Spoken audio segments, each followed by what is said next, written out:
My name is Michael McCaffrey, and in this video, I'm going to walk you through how to use my concerto accompaniment app that I spent the past semester developing.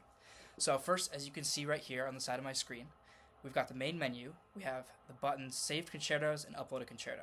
So what you want to do from here is click Upload a Concerto, import audio, and then for this example, I'm going to be using Liebestrom number 3 as like an orchestration for it, which I think is pretty fun. So I'm going to click Save, and then it's going to show us that it's uploaded it.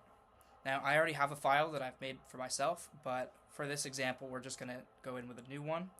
So you want to click Edit, and then Add Timestamps, and then the file that you want to use. So from this point, there's a bar at the top that tells you where in the piece you are, the transport section, which lets you play through the file and then skip around whenever you want to.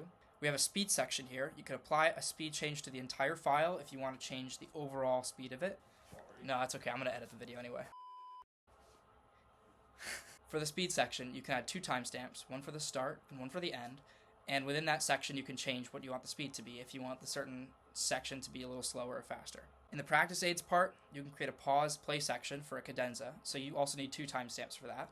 When it hits the first one, it'll pause and then wait for you to hit the screen again, and then it'll resume at the end of the cadenza. For visual cues, this is what keeps you lined up with the orchestra.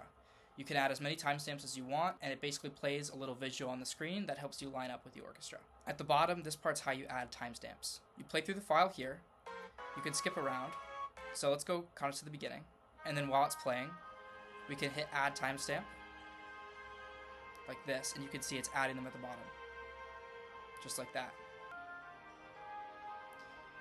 And so that's how you get your timestamps. Now you can click Create Visual Cue, choose your timestamps, and then you can change the settings here. For example, if I want it to be a little bit slower, I can change it to about 1 second travel duration.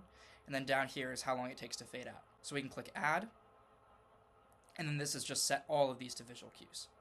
Now I want to give you a demonstration of how it works.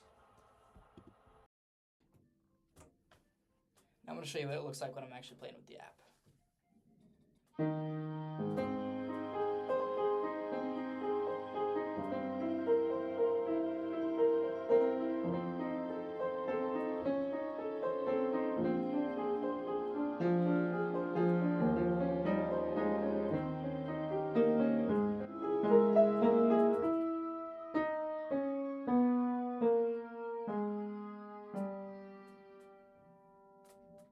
So now, this is a pause section, which basically means it just pauses for me, and I can play the cadenza for as long as I want, and then once I'm finished, I tap the screen, and I'm good to go to the next section.